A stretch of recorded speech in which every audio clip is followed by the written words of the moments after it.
Hey everyone, today at the IT Collab, we're going to talk to Derek Schulte, SOC Manager at SourcePass. I'm your host, Brandon Barnes, along with my co host. Nathan Taylor. Good to see All you, right, man. Nathan, and your awesomeness there. So, we're going to interview Derek today, and I think more than anything, we're just going to have a conversation, right, around probably a SOC. I mean, Sounds great. that's my assumption would be, Derek, but we're kind of we just kind of let it go.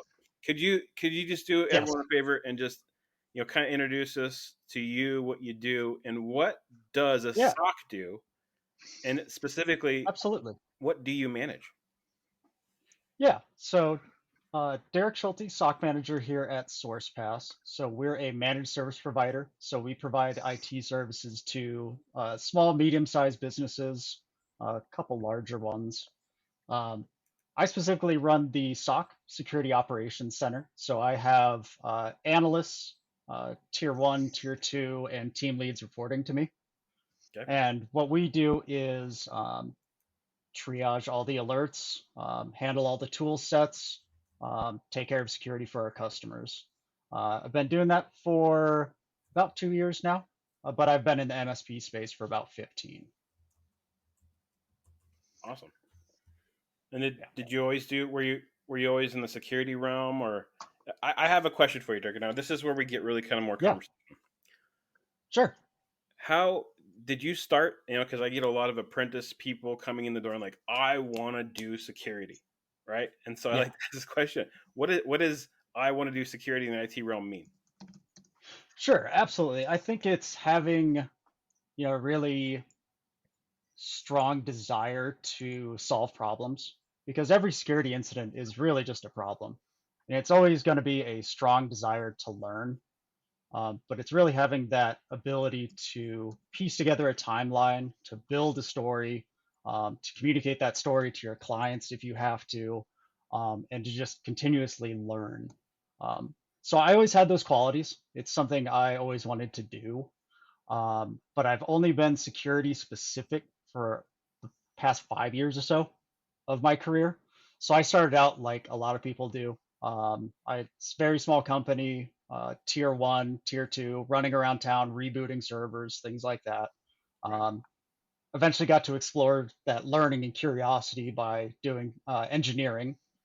And then at the company I was at previously, we had an opportunity come up where we were a 40-person MSP and we're finding that security incidents kept derailing like our projects. So we'd have, I'd be working as an engineer on a project and all of a sudden, okay, well, we got to put this entire thing on hold. We think there's a ransomware event happening over here. And that kept happening, and we get a lot of upset customers. We had our customers asking us to help them with compliance to better understand security. They're seeing most business owners are seeing incidents in the news, um, especially now with CrowdStrike. But they see that power plants, hospitals, people in their peer groups, business owners they talk to in their verticals, seeing these security incidents, and the demand just got to the point where we said we have to set up a security division. So I made the leap from being a security engineer. I'm sorry, from being a project engineer to a security manager. And then when we were acquired, I stepped into the role of running a 20-person SOC. So it's been quite the journey.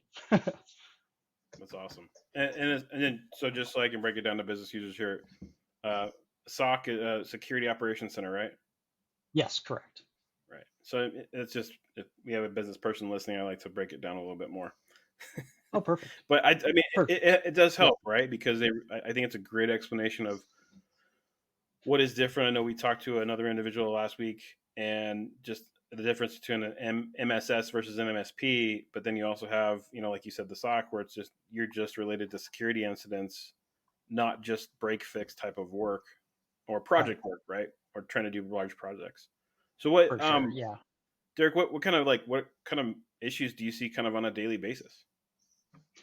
Yeah. So by far and away, the biggest attack vector we see is phishing, social engineering, business email compromise.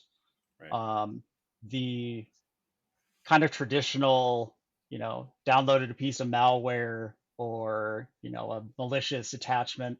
We don't see that as much. Defensives have really stepped up. Like modern EDRs are pretty fantastic. And for people listening, EDR is endpoint defense. There you So it's the product that's installed to defend your endpoint. So it's a little more advanced than your old Norton software. So go. Right. what we're seeing, the actual successful attacks we see are almost always linked to a business email compromise, and they'll pivot. So there's a number of vectors they'll take. So they'll usually send out a phishing email. Somebody will click a link they shouldn't have and enter their credentials. And then there's a number of different directions a threat actor will take. We've seen them take those credentials and actually sell them on the dark web. Right. So their entire business is just phishing. They don't do the actual attack at all, but they'll go sell those creds. And then they'll use that So to, let me pause you real quick. So yeah, when and just specifically when I say that, like, what's a dark web scan to business users in that realm, like that's yeah. essentially what they're doing is we're just doing a scan of those places where they sell your credentials, and they usually, like, that's where we say, hey, look, this person has all their credentials out there. Just letting them know what that is. So yeah, sorry, go ahead. Yeah, no, and that's a good thing to bring up because that's really important to do for yourself personally and for your business, is to be aware when those are revealed on the dark web. Right. Um, but oftentimes when we see it, they are handed off. They're not publicly available yet. So when we see like really nasty attacks, they've been sold without being publicly disclosed yet.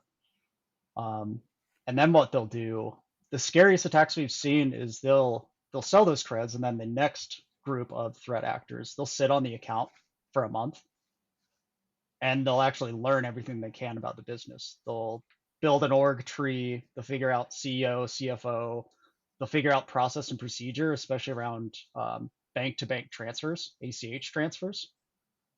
Wire We transfers. saw, yes. So we saw one attack where all they did was they waited for a month. They waited for the exact right email when they knew somebody was traveling. They downloaded the ACH wire transfer PDF, changed the account numbers, and sent it out. It looked totally normal. They transferred it, and $1.5 million was gone. And they were only able to claw back about 500 of it. Was that covered Um, under cybersecurity insurance? partially, partially from the amount they weren't able to get back. Yeah. But typically with my role, when it gets to that position, it's going to cybersecurity insurance. Right. So that's something, especially for your business listeners, if you don't have, you absolutely should. So Um, let me ask you this. I know that we're gonna. This is kind of repetitive, but this is what this is, right? And this is where business people are like, we don't have. I've ran into a few companies recently, like, we don't have cybersecurity insurance. I'm like, okay, that's a bold choice. yes. But what can you do to prevent this? I mean, this is obviously this is going to happen. I'm 100% in your boat. I think the most I've ever seen Right. lost was 400,000, something like that in my boat. But what can Right. people do to prevent this? Yeah, that's a great question. I mean, I think it would be finding the correct partner that can take you through a cybersecurity framework. You don't want somebody that doesn't have a good understanding of a framework that can walk you through the layers of defense that you need. So if you've got a smaller IT provider that kind of has that isn't building a proactive plan for you, you probably want to find one that does. I, And there's a number of different frameworks out there, and I guess to just uh, expand on that a little bit. A framework is kind of an agreed upon set of steps an organization can take to build layers of security, and that can be that's a the key ton word of right there. different things. Layers. Yes, it's everything from policy procedure to an inventory list to MFA on all your software. So it hits a ton of different areas for those layers. It's funny because it's going beyond IT in some of this realm now, right? 100%. especially when you start seeing these cybersecurity insurance forms coming in, and they don't just say, because I'm not signing off where it says, is there a policy and procedure in place for the accounting department to not only Right. verify via email, but like verify with a call that it's actually coming from said person. And like, Yeah. yeah, there's all these different because procedures, but um, I think you're the layers is what I like to say, because everyone thinks, oh, if I turn on this switch, it's really like, well, I flip on this switch, they're gonna find a short. They're gonna, the hackers find a short circuit somewhere else, and then we have to find flip another Right. switch, and that's where we have to keep diligent in our pursuit of the Yeah. layers. You know, Yeah. It is pretty interesting that maybe half of security is actual IT. It is a lot of process and procedure, verification, doing things correctly. Absolutely. And we we're see that all the time in cybersecurity insurance because they'll ask me, like, well, what's our policy around that? Like, how do we verify that? I don't know. You tell me. It's your I, business. I mean, and it's a shared responsibility model too with any outsourced, IT or security provider where you both, have to fully invest in each other. you really do. Staying proactive is by far the Yep. biggest thing you can do, and you can't just flip all the switches on at once, or people can't do their job, which is Yes. unfortunate, right? But Yeah. that's So let me ask you. I got another question for you, Derek. Unless I'm sorry to interrupt, unless you have something else, but I no. I do want to ask, um, around the realm of security, like what do you think would be, as far as proactively going, like MFA, or if you had all these other things, what would Mhm. be the first things you would do to like start implementing security in that realm, or what would you follow? Yeah. So that's a great question. I think there are some really basic, locks that you can put on your front door, things like that. I think the thing you always have to keep in mind is that security has to be proportional. So you don't want to spend, $100,000 security system on your 97 Honda. It just wouldn't make sense. So with every step I suggest or businesses are discussing with their providers, you got to keep in mind it has to be proportional. But as far as the actual like basics, um, it is, yeah. MFA is a great place to start. Doing basic vulnerability scanning, making sure that your um, endpoints are updated, that ports aren't open on a firewall, because making sure your users are trained. That's obviously one of the biggest ones is end user training because most of these compromises come from almost all of them are from the human element, whether it's an IT provider making a mistake, somebody in accounting not following a procedure. It almost always comes down to the people involved. So I think those are the basics Right. that and pretty much any business could benefit from. Okay. So I'm gonna have a little bit of a riddle. I like to play this game with Nathan. Um, Uh-oh. I'm scared. this is me winging it. I have no script here, Derek. I'm just going with the flow here. Okay. But I have this conundrum when it comes to a breach. Because I'm right in the Yes. same boat with you. I totally get it. And so company A, right? They're the ones that ended up getting hacked, right? And there's someone in their system documenting their policies and procedures, right? And they send an email to company B. And company Hmm. B ends up falling for it and paying $100,000. Whose fault is it? Who pays that? Like, Oh, yeah. Yeah, that's a great question. That's something for the cybersecurity insurance lawyers to figure out. that's what I agree, but I sit there in um, this conundrum like, well, uh, whew, it's tough because again, it's that shared responsibility, right? It's Hmm. kind of it's kind of both. You take that risk with every vendor you use, every um, not even just yeah, every vendor you use But really. it's a really good point you bring up, Brandon, because we've seen a lot of that lately, right? We have. Where they're getting smarter and going, hey, if I try to if I'm able to get access to an account, I'm much more successful if I use that like, legitimate account to hack one of their customers or vendors, right? Because I can get money out of the transaction business to business because they want money. They don't want to say, "Hi, I hacked you. Look at me. I'm so cool." No, they want money. They just want money, and it's much easier to get money out of the people you're working with because there's transactions happening. It's like it's hard to get into a business and say, "Give me all your money," because there's rules around who has access to checks and bank accounts and can write checks. Like you can't just get into a company and say, "Give me all the money." But if you can intercept a transaction, it's really easy. And you're absolutely right. It becomes really difficult where that maybe they're usually stealing a legitimate moment.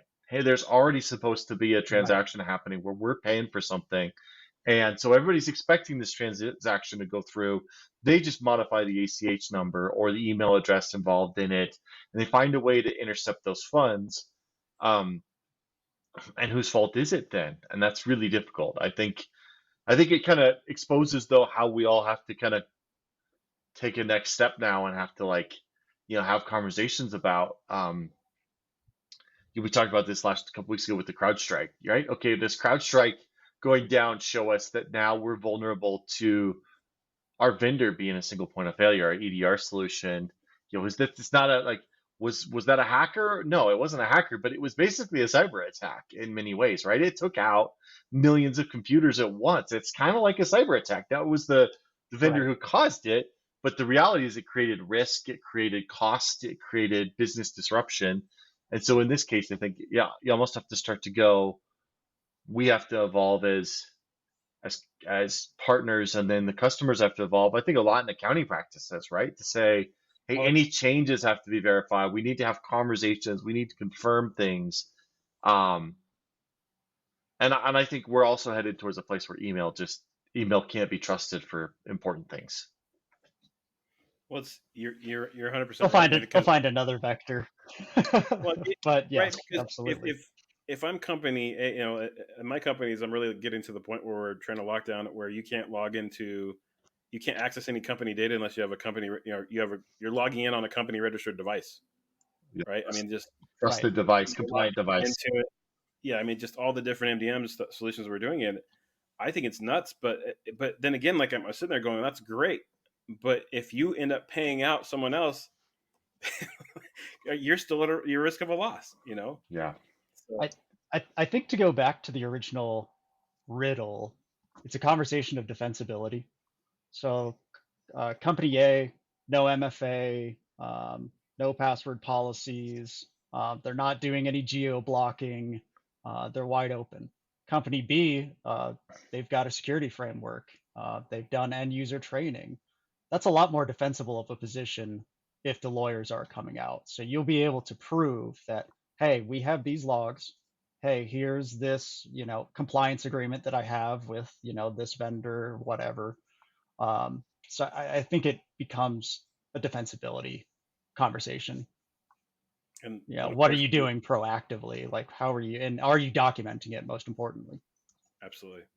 I mean, it's sad that we're going to that piece, but I mean, I don't have a choice but to hold my clients responsible, like, saying, hey, you have to do the security stuff now, because I don't want you to blame me either. Yeah, what we've started to do for clients that won't do, because like we talked about, it's shared responsibility. Right. So what's really becoming popular in the industry and what we're doing are risk acceptance forms are becoming very popular where, they'll ask us to do something like, we don't want MFA on this account, we can't have it. Well, you need it. And, they'll sign a risk acceptance form. So when they get popped, we've got that in our back pocket to say, and it's not a get out of jail free card. It's more of a, no, this is why we're suggesting this. This is serious. So if you still want to continue this, and that's their choice, it is their business. Um, but we do need that written down so it doesn't look Hmm. like, so I have a defensible position. Well, it's getting. I found a couple good ways to do MFA on shared, like some service accounts or things like that as well. Oh yeah, So yeah. But there's always something something dumb like the owner doesn't want it. some scanner they paid Right. $100,000 for a decade ago, and it can only do TLS 1.0 and it can't do Hmm. MFA. There's No, I there's Yeah. totally. there's usually a workaround, but every once in a while, especially with small Oh businesses, the man, budgets are so always tight, something. and yeah. Right. Well, Derek, tell us some of the more novel threats you've seen recently. I think you've seen some really interesting stuff in the last few months. Yeah. Yeah, that's been the most fun about moving into the SOC manager position in the past couple of years is we support about 40,000 seats, I think. So we'll see novel attacks before they hit the news. We were just talking about CrowdStrike. I know that wasn't a cyber attack, but we had people working on that 2 a.m. when it happened. We just see it real time. Um, one of the more interesting ones I've seen recently, QR code phishing we saw before that became really popular because it could get through a lot of 365's defenses. So we saw a lot of phishing through QR codes before those defenses were built. Um, what else? We did see another interesting one where the threat actor used um, email encryption to bypass all the filtering the customer had in place.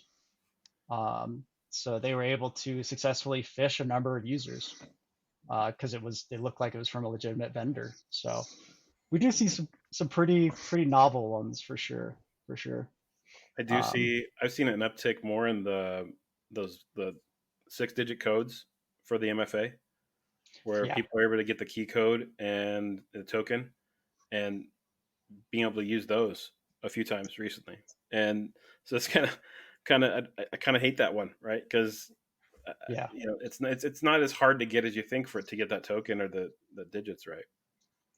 We have seen a number of token theft attacks. Yeah, those are definitely on the rise. Right.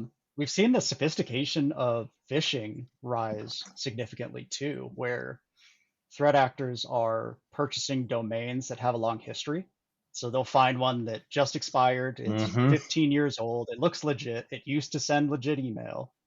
And then what they'll do is they'll get like a demo tenant of a legitimate email service and they'll align all the back-end uh, email security services. And this is probably getting a little word mumbo jumbo, but they'll align SPF, DKIM, and DMARC. Mm-hmm. So it looks completely legit, and it gets through because it's got a history. Um, and on top of that, the messages themselves are getting better, and I think it's because of AI. So usually you can spot something. It's usually poorly written, Misspelled. um, misspelled. They usually words are used that we wouldn't communicating with colleagues or vendors or whatever. But I think what's happening is it's being fed into AI by these threat actors, and it's convincing. It's very convincing, So true. which I, is kind of scary. But it's I can't prove it. But I think you're right. I I think mean, it's getting crazier. it's an arms yeah, race, right? It's it is. every time there's a solution, then there's incentive to get around that solution. I mean, it used to be, I think a big one we're going to see a lot of is we used to be able to filter even personally. You could just filter based on the English and something. You don't even have to think about it. You just read an email and go, this is just not worded right. There's just something wrong with the rhythm of this. This is not how I talk to people. And Right, you had that instinct to just read something and go, no, I don't trust this. With AI, that all goes away. It doesn't matter where they are. They can run it through an AI filter and say, rewrite this in proper English. And it's perfect. right. It's better than most people can do. And so we have, now a new set of challenges where some of the indicators of mistrust are gone. And so I think it's just going to be a escalating arms race that has no end in sight. And it will be interesting to see how AI plays into all of it.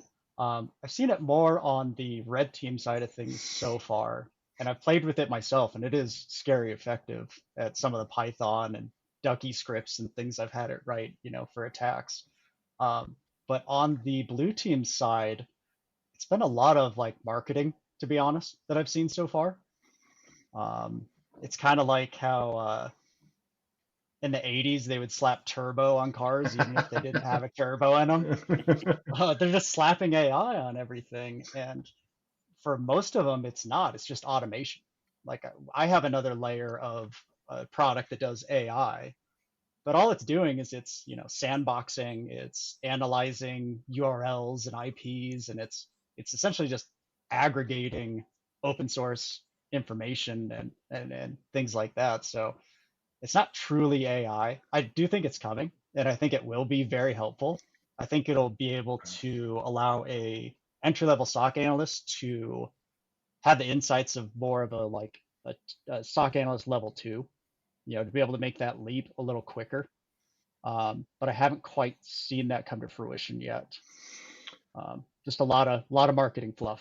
How do you think AI is going to affect the tool sets? I have a theory, but I want to mess up your approach. But the MSP Sure. space has traditionally been built by people picking best of breed. Oh, I love Sonic Wall firewalls, and I think CrowdStrike is the best EDR, and I like Iron Scales for my fish threat, but I like KnowBe4 for my email.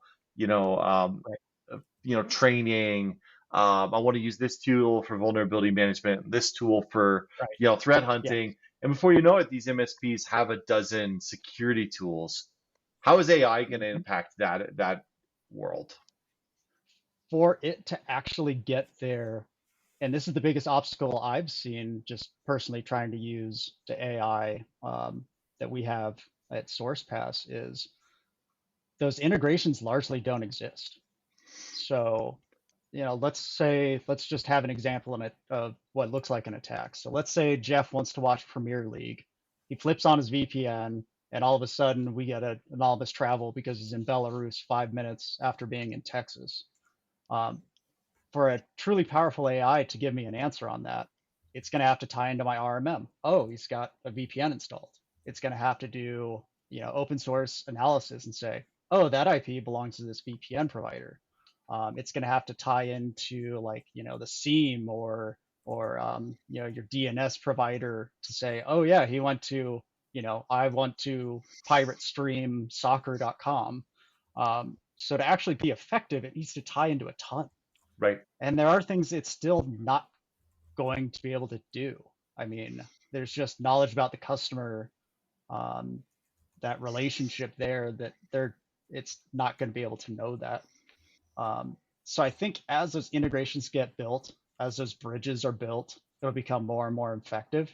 But currently, it's so siloed that all the ones I've seen, the ones that layer on like, your EDR or your email and file systems, they pretty much are stuck in that ecosystem. Hmm. And until that changes, um, that's a little harder. Yeah. No, I agree. I see the same things just from my perspective. I'm not in the security space like you are, but I think that either bridges between tools to consolidate that data, but I think more likely to come is that there will just be a consolidation of tool sets. Some of these, you know, Yes. best of breed pinpoint products are going to have to be bought up by the bigger players. And I think, the big player in that space is going to be Microsoft. They have built out the EDR and the SIM and the MDM and they have all the layers. And I think they're also really far ahead on the AI front. Now they're Yeah. Copilot for security looks amazing, but it's also $35,000 a year per technician. So it's not within reach of non-giant business, security teams. But I can't imagine that technology is not going to filter down to just be built into, the threat hunting and just the standard defender portals. I just see a world where a year from now, you're really starting to go, I need to consolidate onto one stack that has more of the pieces because AI is really just, what we call AI right now is these large language models, but they're only as good as the data you feed them. The more data you give 100%. them, the better opportunity they have to be useful. Like you said, hey, I'm now getting logs from RMM. I'm now getting logs from Intune. I'm now getting logs from the EDR. I'm now getting logs from the mail filter and the SASE platform. And like you just start bolting on these tools. Now you have the ability to have AI go, well, it would have taken you 4 hours to figure this out, but I've connected 4 dots. Check this out. On this date, they clicked on this link, and 5 minutes later, this URL opened, and then and all of a sudden they built this tree of like, oh, I see exactly what happened in this attack. And like you said, a novice threat hunter, a novice tier one SOC analyst, that's 4 or 5 hours of work. AI with the right amount of data just does that in 10 seconds. It goes, oh, this all correlates. Let me show you what happened. And I think that's where Yeah, the power will definitely. be, but you only don't have access to it with a integrated or consolidated tool set. Yeah, absolutely. So Absolutely. I don't mean to change the subject here, but have you guys seen a decrease in the, you know, encryption type of scam where people are encrypting for ransomware? Yeah. Yeah. I think endpoint defense products have evolved so much. I mean, there's no such thing as a perfect one, not even close, but I think they've evolved so much that um, identity is generally Yeah. the main area of attack. It still happens, and there's still massive organizations doing it. Um, but business email compromise, messing with bank transfers, things like Like, that yeah. is far more popular from what And I'm seeing. once we figure that out, they're going to find something else out, right? I Yeah. mean, like Yes, that's exactly. that's essentially Yeah, what we keep saying is like I think one thing I've been seeing now is an increase in people hacking into the Azure systems, or like I saw the clients where they'll get in there and they'll get those open accounts, or they hack an administrator of Azure, and all of a sudden they're lighting up servers left and right. And it's if you're yeah, not monitoring them on a daily, it, it doesn't matter, and they can spin up a couple 100,000 in a week, Yeah. and Yes. and And so you have to. they're just using it to mine cryptocurrency, which is even more right. disappointing because your $500,000 Azure bill earned them Right. $20,000 in crypto, but they got money out of you. It's just brutal. It's just terrible. Yeah, Right. I didn't. The thing is, we never dug into them, right? Because we turn them off. I don't want to open them in case there's something in there. So it's like, was it a whole marketing setup where they're sending emails and bam, bam, bam, bam, or was it a crypto? Like, they could be using it for whatever, but they're utilizing your resources on the back end. So it's not just ransom. Like, they're getting us a big bill, right? And so we Yeah. have to. Yeah. There's something that people are going to exploit, at your expense. Yeah. Unfortunately, I saw some FBI statistics this week that say that ransomware is not slowing down, but I agree with you that I feel like what's happening is the competent companies are running an EDR that's going to catch most ransomware. There's a lot of ways right? to prevent it, but I still think it's being used on the less competent companies, or when they're able to compromise like at a higher level. They get an admin access and they go, "Oh, great, I can whitelist my ransomware, or I can Right. disable the EDR before I do it." They get that level of access. They're still hammering on it because it does put these companies in a really major bind. I heard another interesting comment that we saw two big casinos get ransomware last year, right? MGM and it was MGM and the other one. One of them paid the ransom, the other didn't, and it was kind of this big story. Well, what's interesting is the one that paid the ransom lost like an order of magnitude less money. They paid like the $20 million ransom and they were done. The casino said, no, we will rebuild. And I think they're reporting losses in the 200 to $300 million range. So there's just some really interesting economics and dynamics here now. And yeah, you have the security purists going, well, we got to stop paying these guys because we're funding their business. And I get that argument, and I understand this idea that the government's like, you can't pay these people. But like, America doesn't pay ransoms for its citizens. We've had that policy forever because we don't want to set that precedent. But these businesses just can't afford to not sometimes. It's like, well, no, the cost to our business is too much to not pay this ransom. So it's very interesting to watch some of that go down. Well, and it's scary to think how many organizations have been victim to one of those attacks and not reported it. Right.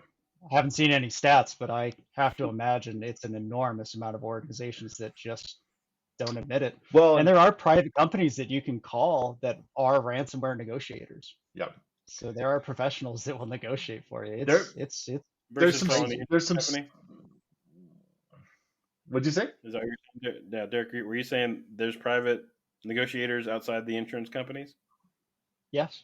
Okay. Yeah. There's third parties that will come in and negotiate on your behalf. Yeah. We need to get Well, someone and there's a interviewed. lot of complexity coming on that front because there's a lot of new laws Yeah. that if you get compromised, you're required to report it. And so Right. whether it's SEC rules, now there's just like FTC rules that apply to everybody. Like most companies have a reporting requirement now. And some people are going to avoid that and say, no, I don't want to deal with it. There's a couple problems. Number one, many of those requirements say you got to report within 24 or 72 hours. Most companies can't even breathe in the first 72 hours. They're just desperately trying to figure out what's going on.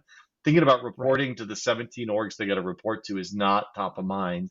But the second problem becomes there's going to be a lot of companies that didn't report and quietly paid the ransomware and got back up and running.